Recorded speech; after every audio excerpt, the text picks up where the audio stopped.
கர்த்தர் பிறந்து அந்த முதல் கிறிஸ்துமஸ் அந்த சீசனுக்கு உங்களை நான் அழைத்து போக விரும்புகிறேன். ஆண்டவர் இந்த பூமியிலே பிறந்த அந்த முதல் ராத்திரியிலே என்ன சம்பவித்தது, அதனுடைய பின்னணியிலே இருக்கிற காரியங்கள் என்ன அப்படிங்கறத உங்களோடு கூட பகிர்ந்து கொள்ள விரும்புகிறேன். ஆண்டவர் இந்த பூமியில பிறந்த போது இருந்த அந்த சமுதாயத்தினுடைய சூழ்நிலையை குறித்து நான் சொல்லுகிறேன். அந்த நாட்கள்ல எப்படின்னா, அந்த நாட்கள்ங்கிறத விட இப்ப நம்முடைய நாட்கள்ல எப்படின்னா, ஒருத்தருக்கு சொசைட்டில மதிப்பு மரியாதை அதெல்லாம் எதை வச்சு வருதுன்னா, பணம் பதவி அதிகாரம் இதெல்லாம் இருந்தா தான் அவருக்கு சொசைட்டில என்ன இருக்கும், செல்வாக்கு அதிகாரம் எல்லாமே. ஆனா யூதர்களுடைய சொசைட்டி அப்படிப்பட்டதல்ல.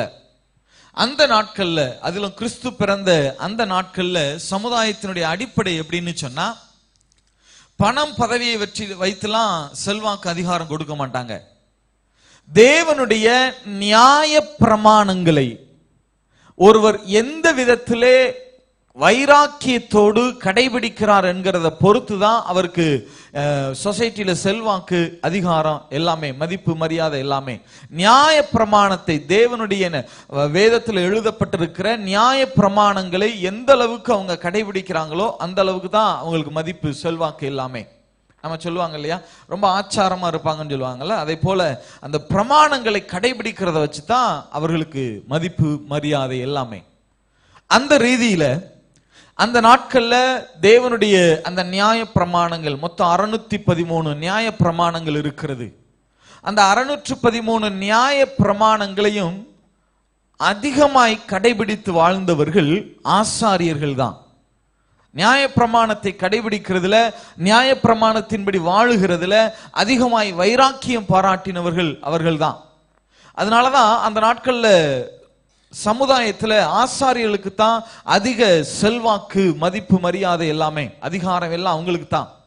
சொசைட்டியினுடைய உச்சபட்ச ரேங்க்ல இருந்தவங்க இந்த ஆசாரியர்கள், முதல் நிலையில இருந்தவங்க. அதற்கு அடுத்தபடியா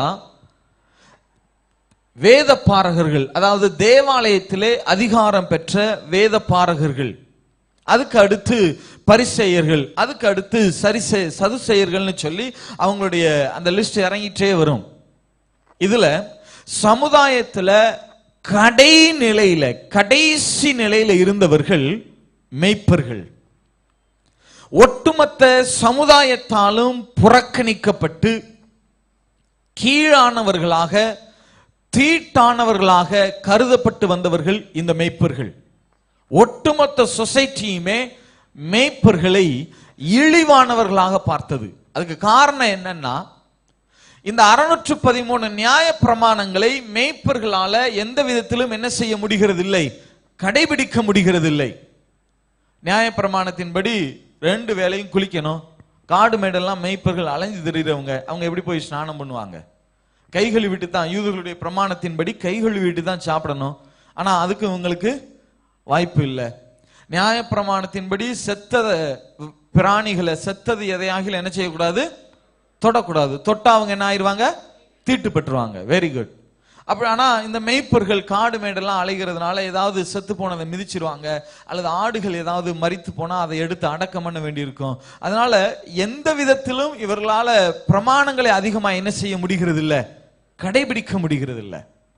அதனால இந்த ஒட்டுமொத்த சொசைட்டியுமே மேய்ப்பர்களை எப்படி பார்த்ததுன்னா, இவர்கள் புறக்கணிக்கப்பட்டவர்கள், கீழானவர்கள், இவர்கள் பிரமாணங்களை என்ன செய்கிறதே கிடையாது, கடைபிடிக்கிறதே கிடையாதுன்னு சொல்லி முழு சமுதாயமும் அவர்களை ஒதுக்கி வைத்திருந்தது.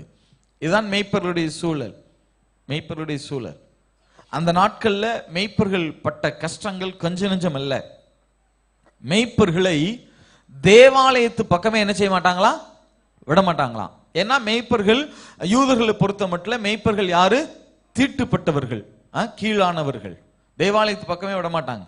நல்லா யோசிச்சு பாருங்க, தேவாலயத்துல பலி செலுத்துவதற்கு தேவையான ஆட்டுக்குட்டிகளை எல்லாம் யாரு தான் கொடுக்கணும் சொல்லுங்க, மேய்ப்பர்கள். ஆனா தேவாலயத்துக்கு பலி செலுத்த ஆடுகளை கொடுக்கிற இந்த மேய்ப்பர்களை எங்கேயே விட மாட்டாங்க, ஆலயத்துக்கு விட மாட்டாங்க. இது எப்படி இருக்கு? கேட்டா அவங்க எல்லாம் தீட்டுப்பட்டவர்கள். அதாவது ஒரு காலத்துல யூதர்கள் எல்லாருமே மேய்ப்பர்களா தான் இருந்தாங்க இல்லையா? ஆபிரகாம், ஈசாக்கு, யாக்கோப்பு அவர்கள்லாம் என்ன தொழில் தான் செஞ்சு வந்தாங்க? மேய்ப்பர்கள். ஆனா இப்ப யூதர்களுக்கு ஒரு உயர்வு வந்துருச்சுங்கிறதுக்காக அவர்கள் மேய்ப்பர்களை பார்த்த பார்வை இருக்கு பாருங்க, அது கொஞ்சம் நெஞ்சம் அல்ல. அப்படிலாம் நீங்க அனுபவப்பட்டிருக்கீங்களா? உங்க கூடவே இருந்தவங்க, ரொம்ப நெருங்கின உறவு, ரொம்ப உங்களோட நெருங்கின நட்பா இருந்தவங்க, ஆனா அவங்களுக்கு இப்போ ஒரு உயர்வு வந்துருச்சுங்கிறதுக்காக அவர்கள் உங்களை பார்க்கிற பார்வை, அப்படிலாம் அனுபவப்பட்டிருக்கீங்களா?